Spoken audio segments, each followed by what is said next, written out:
Hello, Rex made it. This meeting is being recorded. Okay. We have October 4th, Happy Health Habits community. Let's get a little connectedness going on today. We're all on this journey called Destination Live It Oh Land. my God. Destination Live It Land. Promise of freedom in between the ears. That is where we're going. And you're all on a good bus, and it's a great bus. Right, it's October 4th.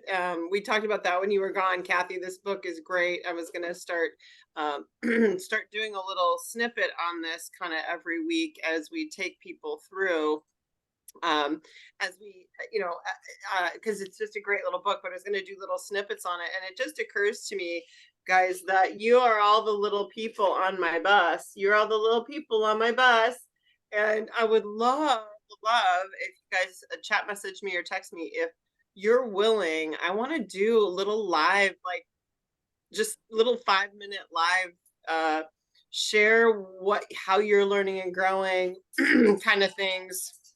Whoops, sorry about that. On if you're willing to do a little recording or a little live or something, just to tell your story about your journey on the bus with us. That would be great. So let me know if you're game for that. But the first rule of being on the bus, again, is you're the driver of your bus. Number 2 is you have to have your own vision and mission and focus. That's number 2. So I won't get into details on this today because we have a lot to talk about with Dr. Anderson yesterday. But let me know if you'd like to share your story about being on the bus, because I'm looking for volunteers. You loved yourself enough to live a healthy lifestyle. So thank you for being here today. You are on the right bus, and we are all on a journey, a daily journey, and we're not in a destination. We're in the process of integrating all the bad habits into whole, right? So as just a review, again, as always, so starting off, getting the amygdala calm. Dr. Anderson talked about this on Tuesday. How about when we're stressed? What did he say to do, Kathy? When you're stressed, what did he say to do? Just give it up. Just deep breath. Just sit and breathe and be. Right? That is such great advice. And raise your hand if that is hard. Yes? Oh. The hardest part is to remember to do it.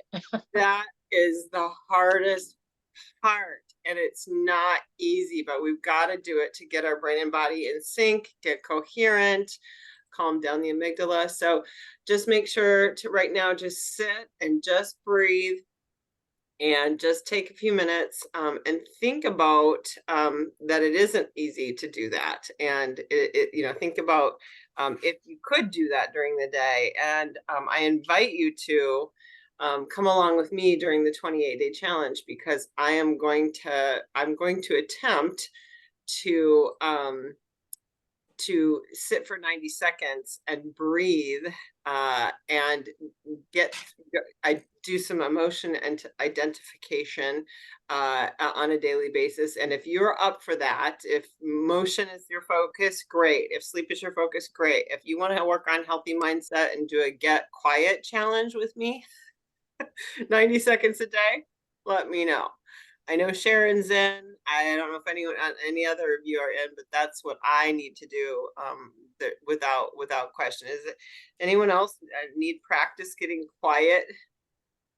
Carrie does. Would anyone else be in with me in this process of integrating our habits of disease and busyness into wholeness? That's what I'm going to be up to. So let's see. So Sharon's in, Yeah. Carrie's in. Who else is it? Hi, Tom. I'll go in.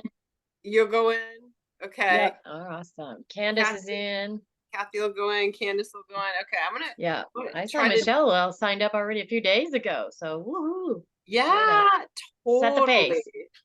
Totally. Okay, so I'm gonna try to do a little focus. I think we all need to gang up on Sandy. She's not here, but she already walks her 5 miles a day, but she could be our total spokesperson, absolutely. Leader for the group. Absolutely. We can't do it alone.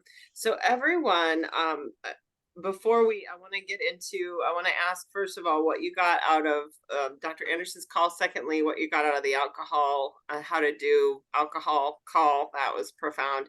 And then I have a little exercise, an advanced exercise for Stop, Challenge, and Choose that I took myself through on Monday that I would love to take you guys all, you ladies and gentlemen all through, because it's really profound stuff. And it goes right along with what Dr. Anderson was talking about how to get happy and separate thoughts and emotions.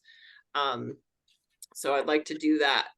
That being said, I want to read you this little quip on commitment.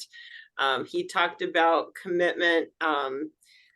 We've got, you guys are committed. You're here every week. You're here, and if you're not, you're listening to recordings. But commitment is really a key to making anything happen, don't you think, Sharon? Tom, yeah, commitment. So this little book, my food for thought book, is so awesome. It says success comes with commitment. We cannot maintain abstinence or a marriage or a profession or anything without being committed to it. Genuine commitment is the attitude required of us if we're to benefit from this program. This is not a program that we pick up and put down when we feel like it. This, if we are to sustain our healthy habits, the most important thing in our lives, we will not be able to maintain it if we just pick the program up and put it down and put it aside and pick it up. It's got to be a commitment. Okay, raise your hand if you have this as a commitment, or you're kind of putting it down. Are you committed, or are you putting it down? And yes, you are. Okay. Some of us are putting it down, picking it up, putting it down, picking it up, right? So we've got to be committed. Sharing our commitment out loud with another person reinforces it. We need to stay in contact with our other Habits of Health friends.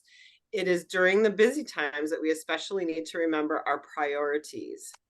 We especially need to remember that a phone call or a plug into a group meeting will sustain our individual efforts. The physical, emotional, and spiritual benefits that come to us every day through working these steps in our life book, okay, and our 12 steps, being committed to the program is our strength and our recovery. So pray for the ability to be firm in your commitments to yourself and your health. And every day, if you're feeling waffly on your commitment, pray for that, because that's really, it's an essential piece. And I love the part where it says, sharing your commitment out loud with another person reinforces it. So you guys being here today, sharing it out loud with each other, leaning into your friends, getting in on Facebook, texting each other, calling each other, getting to a meeting, listening to a recording. Doesn't it increase your commitment? Yeah. Absolutely. Absolutely. It does. It increases your commitment there 1,000%. So I love that. And that has to do with our little advanced work that I'm going to take you through in a little bit. So we're going to revisit that word commitment. What is your takeaway? I know, Carrie, you have a whole 2 pages of takeaways from Dr. Anderson Monday night. What would you like to share, Carrie, about your 2-page notes? What are your highlights from Dr. Anderson or Monday? Carrie. I'm working on it. I'm trying to find the microphone button. See, behind the scenes, that I don't know how to work it either. I just thought it was so good that he went to the basic, and he started right in. He didn't even talk about how the brain works and all that, because that's what he's been talking about. I've realized it's been exactly 2 years that he's been doing these. I think he started in October or November. So anyway. Really? So the humans, our core wants security, approval, control, and he kept going back to those 3, even when he was answering those questions. Everybody that was able to call in, it always came back to that. Is it a security, approval, or control issue? And then what we want? Oh, I want to have this, or I want to be this. Well, if we want it, it means we don't have it. And so our attitude about the lack mentality was like so profound that it went throughout the whole thing. Yeah, that's just my first 2 paragraphs of notes. Now that you brought up the want thing, you know what? When everybody writes their why down in the beginning of the process, every single person says, I want. Every single person, every single, raise your hand if you wrote down your why as an I want. Okay. Yeah, I'm not because sure. I want to feel, I want to be, I want to I look was like. that hit me like a 2x4. I want this, I want that, I want that. Well, what he said was the more you want it, the more it eludes you. Yeah. And it's so true. It's because we're constantly feeling what did he say, Carrie? That implies lack. If we want it, Yeah, we're in lack. And it closes us. It's a closing or oppressing. You wrote down here, oppressing or suppressing energy. Which is why I always encourage everybody, and I've encouraged all of you to rewrite your why and take out that word and write it as your future self. Kathy, remember we went through that? Yes. Betty, we went through that, right, Betty? Okay. Writing it as if I am vital, healthy, happy as I age. I am drug free. I am sugar free. I walk a mile a day. I walk 10 miles. I run 10 miles, like that. Isn't that cool? Takes away the lack and it makes it easier to do. Michelle, have you thought about your why that way? I know we talked about that a long time ago, probably. Yeah, I don't think that I've changed it since then, so I'll go back and look at it. Mm-hmm. I know we probably talked about it. I can't remember if you went back and altered it. I know Betty did for sure. Tom, did you ever like look at your why and rewrite it? Take the word want out of there. Take away. If you haven't, go back to No, I haven't. go No, I back to haven't. one and write down what you want to create, what you want, why you want it, but don't let's massage that and see if we can't get the word want out of there so it's expansive. We write our why in our future self. Does anybody know? So anyway, that's just the point. Carrie, anything else you wanted to share from let's see, Kathy or Sharon, did you any other notes you wanted to share from the leadership? Dr. Michelle, just chime in. Well, a couple things I got out of it is he said, don't respond when you're triggered. And Yes. I think we all do that. And that's like the worst thing you can do. He said, just, kind of, again, breathe, observe, but you don't have to respond. If somebody hits your trigger point, you don't have to respond. So I like that. Apply, stop, challenge, choose, stop. Yeah. I'm triggered. Why am I triggered? What's the emotion? Who said what? What pushed my buttons, right, Kathy? Yeah. And then the other thing is fearful state. I tend to worry, and I worry about stuff I have no control over. And again, he said it's in the future. Why are you worrying about this stuff? You don't even know if it's going to happen. And so that's what I really need to focus on and to get that out of my brain, because I do that all the time. And when he said that, it's like, oh my gosh, he is describing me. Mm-hmm. All of us, Kathy. All of us. But yeah, that's good that you took it personally and realized it. And yeah, I like how he says to observe in the moment. It's hard to hit the pause button, the stop and observe. So we're not so reactive, the lizard brain. But if you watch lizards, they're always doing those push-ups because they're observing everything. Was it him that said that, or was it you that said that last week, Amy? But yeah. Yeah. Observe our reaction. Observe, stop, observe your reaction. What is the reaction? Feel the feelings. Identify the emotion. Feel the feeling. Yeah, we're going to go through this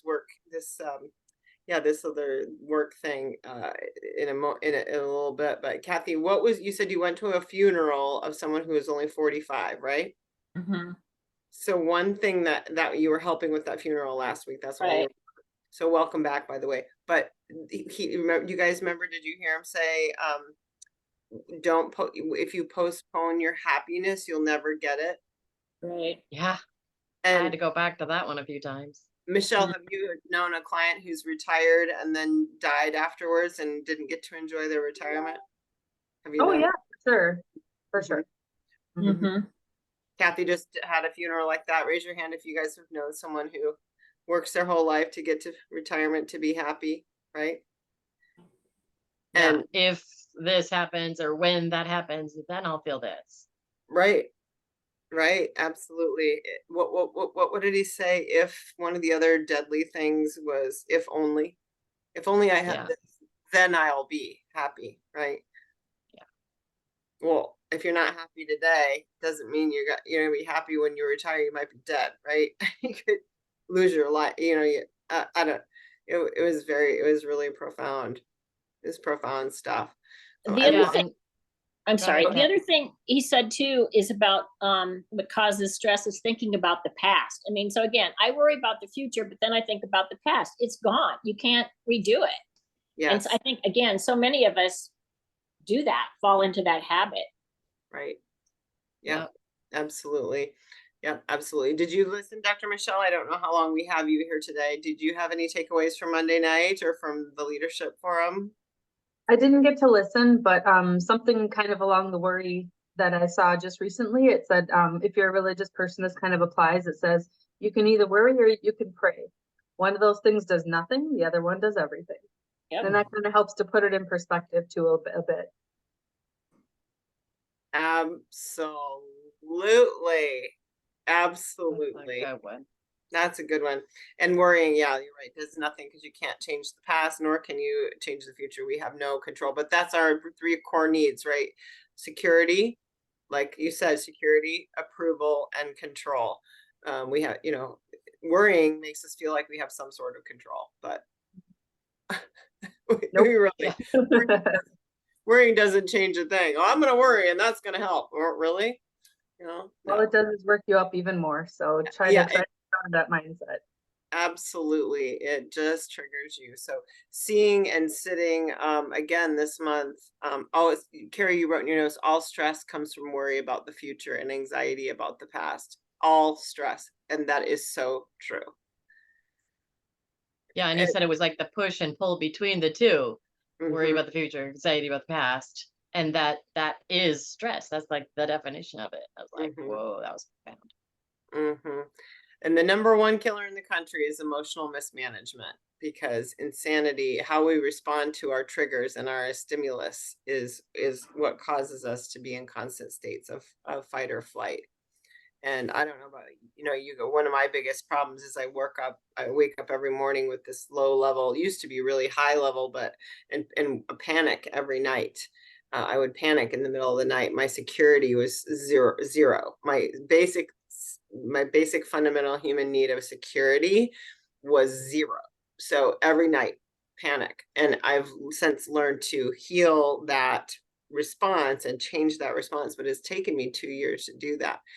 I still wake up in the morning sometimes with this low level of irrational, like unnameable anxiety that's still sort of there, that insecurity that's still sort of there. And I'm learning to fill it with what I now know to be love. Because if you feel truly loved, truly accepted, truly connected to God, you know that you're not in control of anything. You're powerless, and He is the one that's in control of everything and powerful, and you're not. Like you're just along for the ride. So I'm learning to really integrate that piece into my cellular, my brain and my body, because it really is a neurologic chemical, and emotions always lead to thoughts, or thoughts lead to emotions, right? So that's why we have to break the thought patterns that we have, because they create the emotions that we have. So but it takes effort to sit and think and look, which is why, again, my 90 seconds of sit and breathe. I'm going to do my havening. What is my thought? What are my automatic stinking thinking things? And let's reprogram them. So Sharon, what did you get out of Monday night or the leadership forum? Oh, let's get your mic, Sharon. Got it. It's open. Got it. Okay. Just one thing I wrote down, the more you let go of wanting, the more you can let go and have it all. And it's let's see. It's oh, sorry. And just I am enough and I have enough. Mhm, It's not about us, it's about them. It's how we respond. mhm. Oh. And Monday night, I mean, or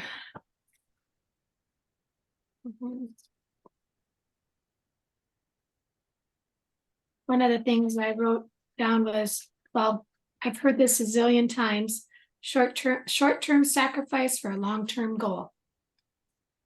So that was, how the relating to the alcohol and just what he talked about is when I am in fat burn, it takes the energy from the alcohol, and energy is not spent in fat burn. Mhm. So you're really you're going to get stuck Mhm. and then disappointed, or that's not working, or can't burn fat and filter out the toxins at the same time. Yes.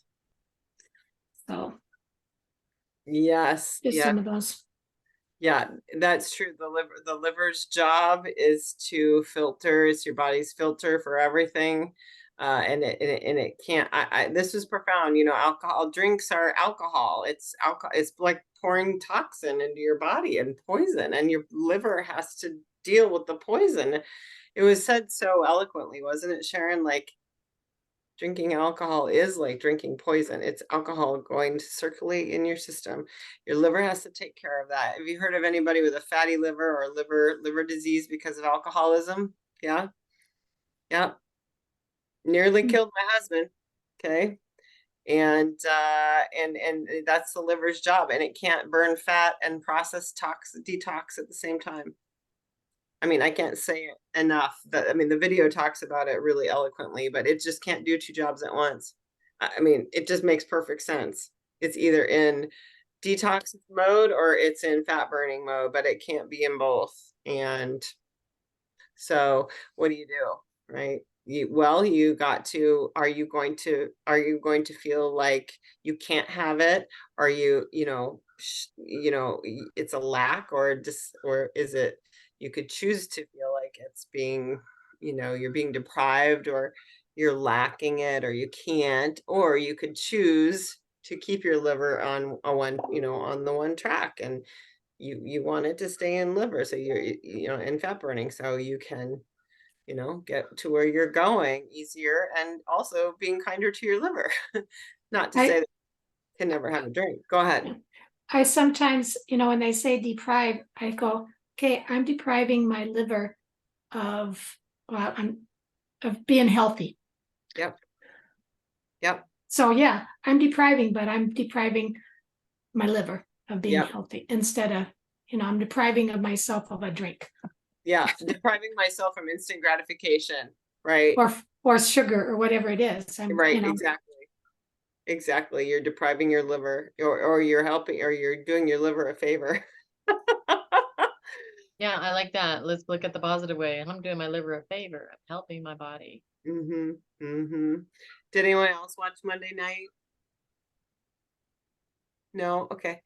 The list of things that alcohol actually does to messing us up, is really, when you weigh it in the scale, does the drink a moment on the lips, is it worth it, kind of thing? If you weigh it in the scale, I'll tell you, the good thing is, oh yeah, it tastes great, you're social, you're having fun, you get a little buzz, and it's really, you're relaxing, and it's, you're chemically altering your body. It's a chemical relaxation, right? It's not a real relaxation. You're chemically relaxing your body. But the downside to that short-term high is your cortisol levels are off. And again, I don't, watch the video, but the cortisol levels, this is the short version, are off, and all your fat burning hormones go up. All your leptin and ghrelin hormones go down. It messes up your sleep at night with those leptin ghrelin hormones. So it really screws up your hormones, sleep hormones, and your fat burning hormones. And it also dehydrates you, and it's an inflammatory toxin. Remember, it's a poison. So it's actually inflammatory in your body. And so it causes more pain. So raise your hand if you feel more pain or have more inflammation when you have alcohol. Anybody? Say yes. Okay. Michelle? When you have Kathy, a what? when you have alcohol, do you feel Oh. like the next day or two you have more pain in your body? Yeah. Yeah. People say that all the time. A lot of clients notice, I've been on 5 and 1. one I really remember was a fibromyalgia case, and she had, you know, she'd been on 5-in-1 for a good solid 2, 3 weeks, and she went to a party, had a couple drinks, no big deal, you know, light alcohol, only 100 calories, right? She figures, oh, I'm going to be fine. The next day, she was laid out in pain. It was Flare up. night and day. And she said, I get it. I got it. I get it. I am not, that's not worth it for my body, you know, and it took that to be clean and then to go and have that, it was crazy. Night and day. Wow. Gosh, she couldn't believe how much pain she was in. So even if you're not feeling it like she did, your body's, you know, your body is feeling it like that. So, and it also, so anti-inflammatory, and then also it's harder to manage your weight then, because of course your body is going to see it as a toxin, and so it will store the extra, not only calories, it'll store the extra carbohydrate. It'll shut down the carbohydrate, you know, it shuts down the carbohydrate burning stuff, or, you know, it's a fast burning carbohydrate.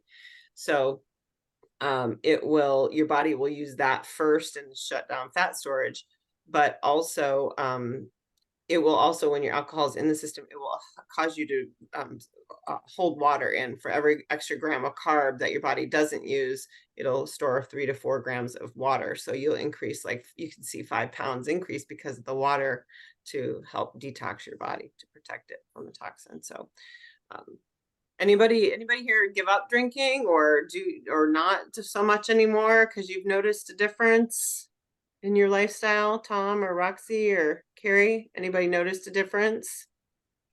Yeah. Can Hand talk up or about hand- my lifestyle. Go ahead, Tom. Go ahead. Oh, Yeah, that's right, fine. Tom. I tried, I somehow got the impression that alcohol would relax me more before I went to bed. So for a while there, I was trying to take a drink. I mean, I was taking a drink before I went to bed, but after a while, I just learned that it's not a good idea, and now I appreciate being supportive information for this idea that alcohol is not good for you at Mhm. nighttime. Yeah, that's a long-standing idea. Just have a little nightcap. Oh, yeah. Yeah, that's what I was having. Yeah. Mhm. It is. It's a habit, right? So, but it's one that actually screws up your sleep hormones and your weight management and your fat burning. So that is a bad. So if you're gonna drink, do it in the middle of the day. So at least your body You has, can wear it off. right, at least some time to use that, you know, to use up the extra carbohydrate that's in there and get started on the detox process, because at night your liver's not supposed to be detoxing, it's supposed to be repairing and restoring. You know, when we're sleeping, we're supposed to be in repair, restore mode, and when, you know, during the day it's doing its work, right? So it's supposed to be repairing at night. So doesn't make a lot of sense, but we in this country tend to have been taught to use alcohol, right, and Tom, as a stress reliever, right? And culturally it's a stress reliever, but it's really not. And speaking of pain, that one guy, don't miss Dr. A's recording, one guy talked about his chronic pain, and he's in so much pain, he's in pain and anger management, he's going to pain doctors, and Dr. Anderson did a brilliant job trying to tell him that he is not his pain, and explain to him how he can separate the two.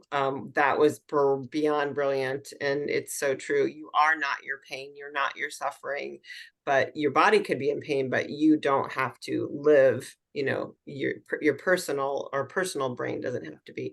Margot, you were going to say how not drinking has changed your life, or a lifestyle choice you've made. Well, significantly, because in my younger years, when I lived in Hawaii, I worked in showrooms and nightclubs, and that was all about drinking and partying. And in Hawaii, we got off of work at like 1 a.m, but all the clubs are open till 4. So it was standard 4 nights a week. You were out after work with the group, with the gang. It just was part of life. And then when I moved to California and worked in the hotel, I was in food and beverage. So again, it was all being around the alcohol and the drinking. And at that time, I had reasonable weight. I had good weight, looked good, felt good, thought I was healthy. So I didn't realize how it was affecting me. And I never, very rarely went through that issue of drinking so much that I had hangovers and all of that kind of thing. But drinking just became a part of life, and you didn't, on a day off, you didn't go out to dinner without having a bottle of wine. It was just part of the world that I lived in. And it wasn't until I got away from that, I didn't even realize it when I just stopped. Nothing particular that I think just change of life, change of move, moving and change of jobs and things like that. It just put me in a different world. Mhm. However, the effects of all of that in the early years came to me later with things like diabetes and a heart attack. And those weren't anything that I was doing in the instant. They were what I had done earlier Mhm. and how I had lived. So many people said to me, you work in healthcare. How can this be happening to you? And I said, this didn't just happen to me. This happened to me in my 20s and 30s. You earned it, I was young girlfriend. and fearless and thought just none of it could hurt me. None of it could Yep. affect me. Wow. Yep. And then all of a sudden my body said, okay, it's time for you to pay the price. Yep. I paid the price. Yep. It's time for you to pay the price, because you know what? There's always a cost. And Yeah. it's payday comes now or it comes later. But guess what? Feeling fine doesn't mean you are fine, right, Margot? Yeah. Oh, yeah. We know that you can feel fine, but have a whole iceberg under the water brewing, right? And then when the cup overflows, boom, heart attack, boom, right? Stroke, boom. It's been brewing and you've been earning it all Oh, along, yeah. right, Margot? Underneath the iceberg, under the water. We earn, I always say this, we earn our sickness. I earned my liver tumor. I earned my cancer. I earned it because I didn't manage my emotion. I didn't manage my behavior. I didn't manage my stress. I didn't manage it properly, Yeah. right? That's the Alcohol, last thing I thought of. yeah, alcohol is not the solution. Sugar binging is not the solution, right? Yeah. People pleasing is not the solution. Saving the world, not the solution. And my body keeps the score, right? And it Yeah. adds up, adds up, adds up. So yeah, Margot, luckily you survived, got things turned around. The Titanic didn't go down. Oh, Yeah, listen. and had time to learn the lesson. Many You had of time the- to save the ship, right? Yeah, So, many of the but people I worked with ended up being alcoholics.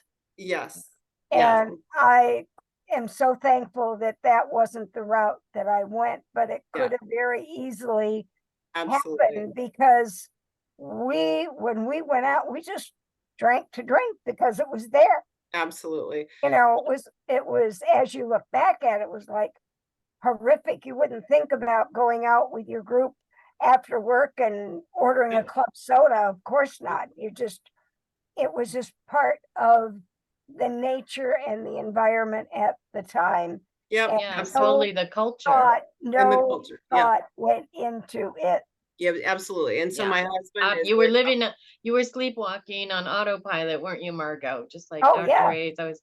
So that's what what I'm seeing is there wasn't the lessons taught to how do you yeah, deal with things? How do you properly socialize? How do you manage stress? And that's what Dr. A is trying to teach us now, him Mhm. and, so many others. But I see everybody in the group really seeing that the mindset is at the forefront. And that's why we're such, good friends here, such a good support Mhm. group, Yeah. because we've all learned that. And we're so glad you're around, Margot, to learn and teach the lesson. My husband's Wow. been sober for 13 years now, but let me tell you, they didn't think twice about having chicken fried squirrel on the way home drunk at 3 in the morning at QT. And you know what I mean? Like, we got fat and happy in college, but it was a mess, right? Yeah. He ends up being an alcoholic. Our marriage is in the tanks, blah, blah, blah. Well, he's 13 years sober now, but we learned our lesson. And luckily he doesn't drink. And I just have forgotten about it because I struggled with it. It made me want to eat sugar, and I couldn't manage my weight, and it made me want to eat sugar. So I just don't do it anymore, once in a while, but I just don't do it on a regular basis. What about you, Betty and Roxy?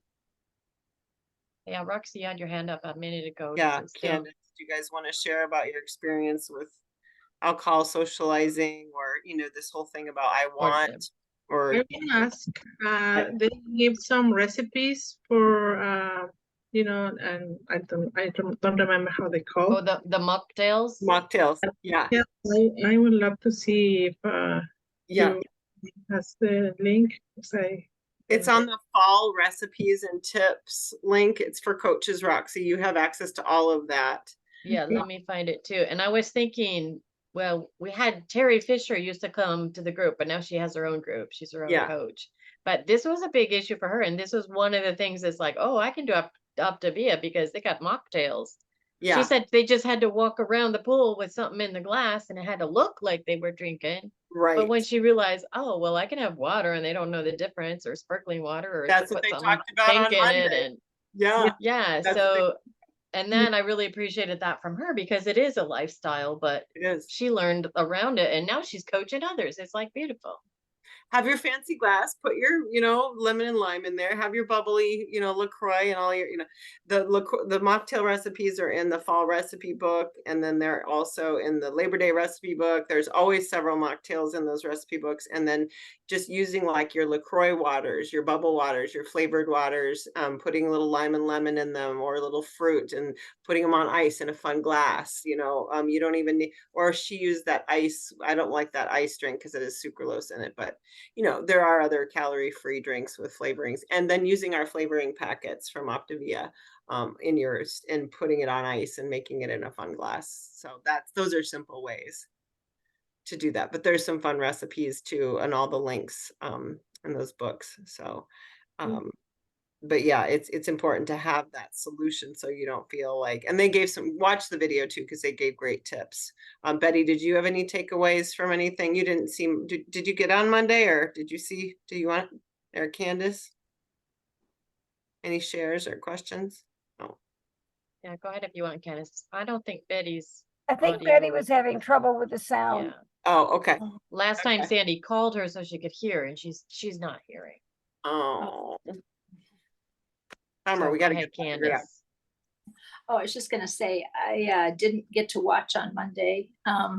But I've never been a drinker because it's expensive. It's, all of these things.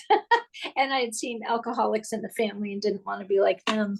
But because of that, once in a while, I would have a little drink of something somebody was making or whatever. And man, I could really tell a difference instantly. I am blessed with the bright red nose if I have any wine, the red wine. So, Rudolph. that's not appealing. And alcohol makes me very tired. I think because it is a depressant, it just makes me tired. I'm tired all the time anyway with my fibromyalgia and stuff like that. So who wants that? But the sugar element of a lot of alcohol, because I wouldn't be attracted to like the hard liquors. It would be more the foo-foo drinks that have all the calories.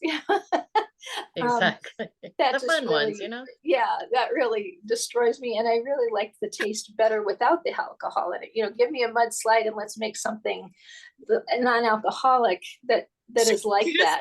She just wants the sugar hit. I just want the sugar. Exactly. So she just wants the sugar hit. Yeah, that's all she cares about.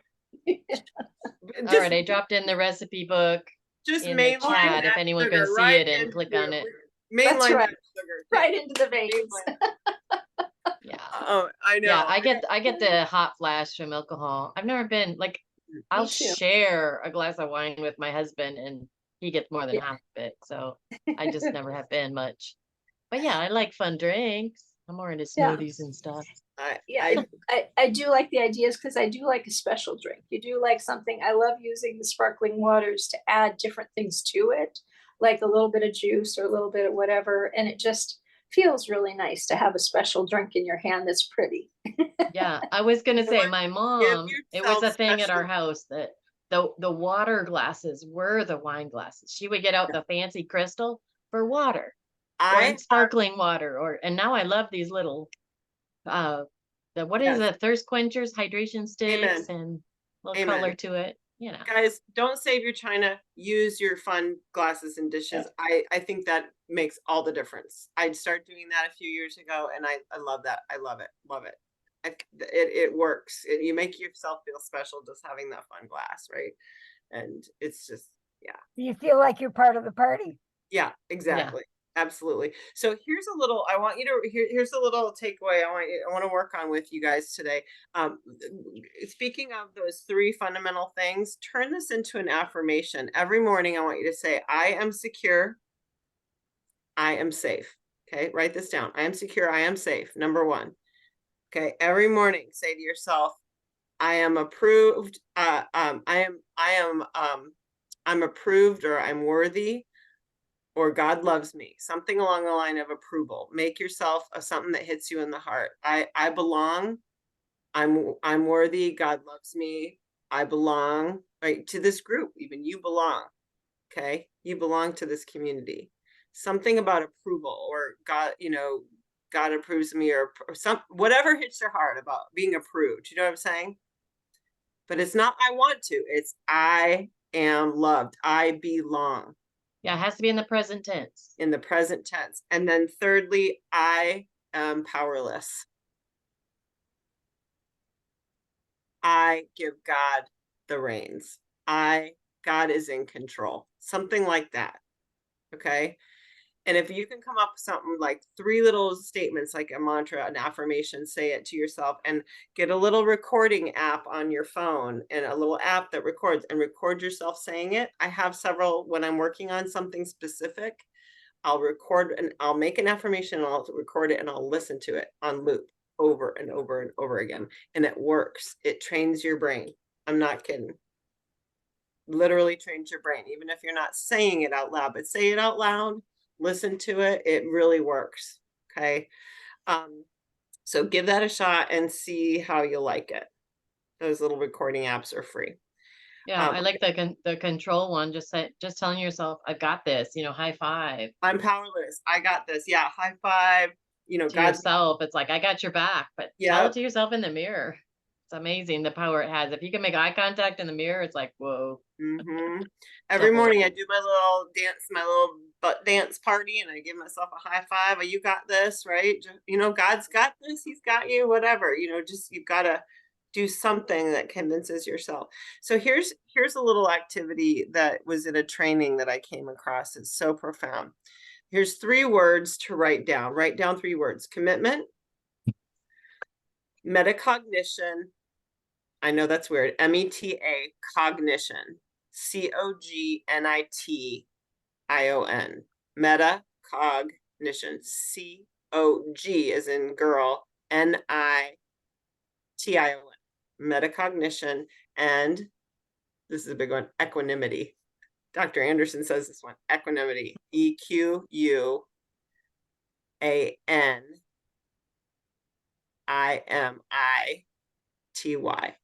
Equanimity. Okay, so commitment. Think about, have you ever made a total commitment to someone or something where you cannot go back? You get on the plane, you made a commitment. You aren't getting out. You got on that cruise ship, you made a commitment. You aren't getting out. You got in that marriage. Well, hopefully you made that commitment and you're not getting out. That's right. But what did you commit to? Have you ever committed to something where there was no excuses, no safety nets? Okay, what is it? Can anyone think of a commitment they made where there was no safety net? It's like burn the bridge on the other side kind of commitment. What was that? Anybody? Can you think of one? Yeah, Carrie? Putting all our money into getting our visa to live in Ecuador. Okay, there you go. There's no going back. All in. Okay, so find a time where you made a commitment to yourself where there was no going back. Okay, I want you to write that down and think about the feeling that had, and that kind of feeling when you made the commitment, and how you still feel about that commitment, because making that kind of commitment to yourself and your health is required. There is no going back. Does that make sense? You've got to figure out how to anchor. You got to be all in. You got to figure out how to anchor that feeling as, no, I am all in despite the holiday, despite the birthday, despite the social gathering, despite whatever is going on around me, I'm all in. Okay, I'm going to make my best decision for me all the time. Okay. So so thinking about that kind of commitment and what kind of commitment you made, and then is there a chance, even after you made the commitment, that there was some sort of self-sabotaging dialogue going on after you made the commitment? Is there a chance that something self-sabotaging is going to happen in there? Are you going to think, oh, should I have done this? Could I do? Yeah, there's always the yeah, but. Right? So that doubt is going to come in, right? And in that moment, when you hear that doubt, that self-doubt or that self-deprecation or that self-whatever, that's where you're hearing you need to stop. And that's practice metacognition. And that means as a human, we can hear our thoughts. We can be aware of our thoughts. Metacognition, we're the only animal on the planet that can be aware of our thoughts. We're the only living creation that can be aware of our thoughts. So use your metacognition and ask yourself, what am I thinking? Step back, like Dr. Anderson says, step back and look at what your thought actually is. Okay, what is the automatic negative thought that causes me to be anxious every morning? Well, it's fear of lack. It's fear of losing something. It's fear of not having enough. That message is a broken record in me. And I'm not enough. I don't have enough. I'm not doing enough. I'm not being enough. That's my broken record. Stop back and separate, write that thought down and write the emotion down that goes as a result of it. So if you have that thought, I'm not enough, I'm not worthy, or I didn't do enough. Okay, now I'm feeling anxiety. Now I'm feeling rushed. I'm feeling pushed. I'm feeling, I'm feeling unworthy. Write down the emotion attached to it and use your brain, your human gift, to look at your own thoughts. Okay. And once you write that stuff down, you'll take away the power of it. And you're going to say to yourself in the moment, okay, so stop, you're going to breathe stop for 90 seconds and you're going to breathe, right? Then you're going to challenge yourself. What is the thought? Identify it. Okay. Let it be. Just what's the message? What's the message I'm hearing? And then say to yourself in the challenge, I am not my thoughts. So write that down. I am not my thoughts. So I'm thinking I'm not enough. No, I am not my thoughts. You are just a thought, right? I am not a thought, or I am not my thoughts, or you are just a thought. And once you say it out loud, it's like taking the power of it away. Does that make sense? Yeah.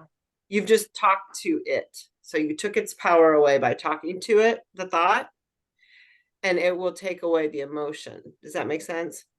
Then say to yourself, choose. Okay, here's the choose part. I will command and obey my own command. This is the choose statement. I will command and obey my own command. Despite my thought or feeling, I will act now. Okay, or something like, I choose to keep my commitment. I command and obey my own command. I choose to keep my commitment.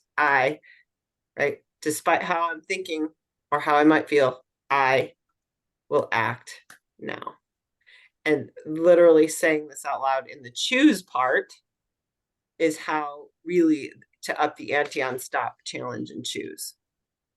So this is how you reset yourself when you have a fall and when you have a breakdown. So Roxy, do you think this could be helpful for you? If you got to practice some affirmations like, I'm not my thought, I will command, I will act now despite my thoughts and feelings. Do you think this would be helpful for you or your clients? Yes, of course.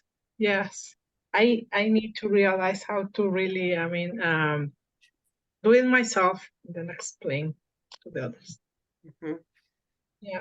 And what happens when you get equanimity? So using this process in stop, challenge, and choose is using your metacognition. Despite how I think and feel, I will act now. I obey my own commands. I keep my commitments.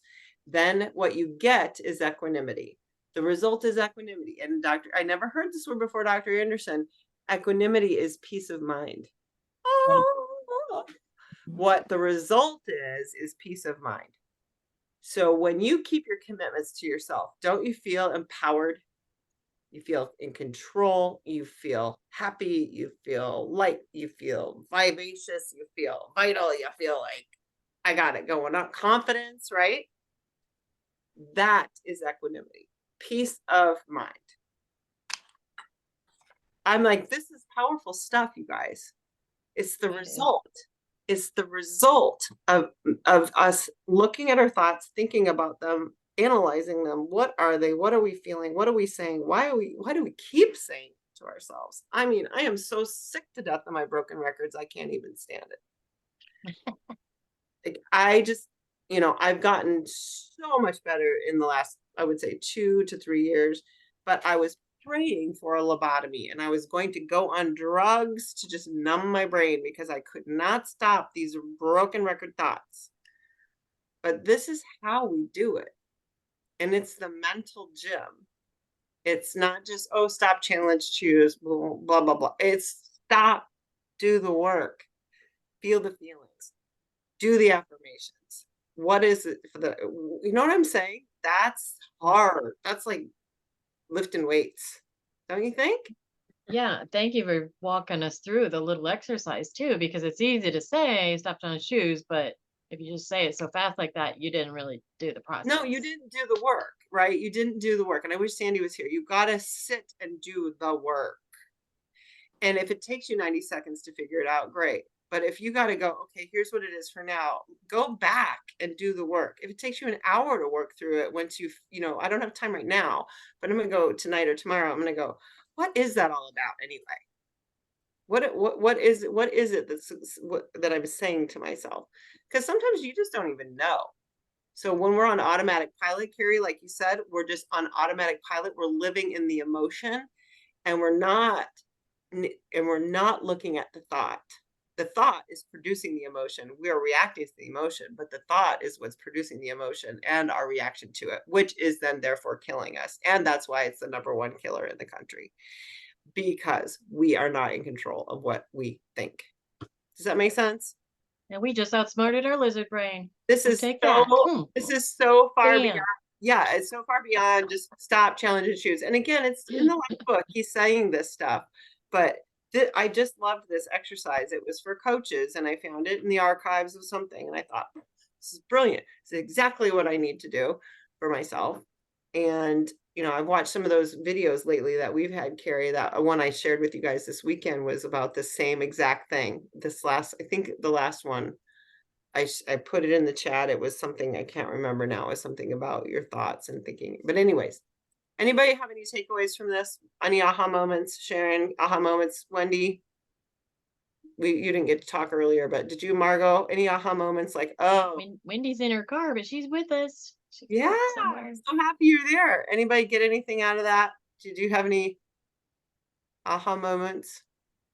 Yeah, the whole equanimity thing, and Dr. A always says it, that when the internal and the external can reach harmony, but yeah, that's totally peace of mind. And I realized one of my epiphanies I was having as he was talking, basically when you're doing the right thing, because it's one thing to think, oh, I know what to do, whether it's eating or alcohol or all the things we talked about, but when you actually just take one, even if it's a tiny step, but you're doing something, you are working in harmony with your true self. That's equanimity. And that actually brings in the equanimity, because the all parts of you are in the procedure together, so there's the harmony, there's the peace of mind. That's it. You're feeling in control of that little thing and peaceable and empowered. Oh. Yeah. And it was, what did he say with the guy with pain? The process is simple, but it's not easy because we're not used to it. We got to retrain our brain, but we can. Yep. We can retrain our brain. That's the beauty of it. I am not my pain. I am not my habits. I am not my thoughts. You are just a thought. You are just pain. My personal brain will command how this goes, and I will feel empowered, and I will feel happy, and I will feel at peace. Who doesn't want more peace, joy, love, happiness, and empowerment, right? I mean, come on. So this is I think too, being aware and being able to admit and face what's in front of you and deal with it. Yep. When you were talking about little reminders, I'll share with you, because I have a little one I do every single morning, and it's, I like myself, I think I'm grand, I wake in the morning and love who I am. I think happy thoughts as I go through the day, and when I stumble, I remember to say, I like myself, I think I'm grand. I love you. Still Love it, say Margot. that today. And it's kind of catchy to help you remember it too. Yeah, You still it's say that to every yourself? day, like Every day. it's keeping positive thoughts, because otherwise it's too easy to go over the other side of the hill. Yeah. Yeah. And like it said, when I stumble, I mean, we're gonna make a mistake. We're not perfect. And it admits that. Yeah. So ready to move forward. I love it. She's been I saying that for posted years. on my mirror in my bathroom, so when I get up and go in the morning, it's the first thing I see.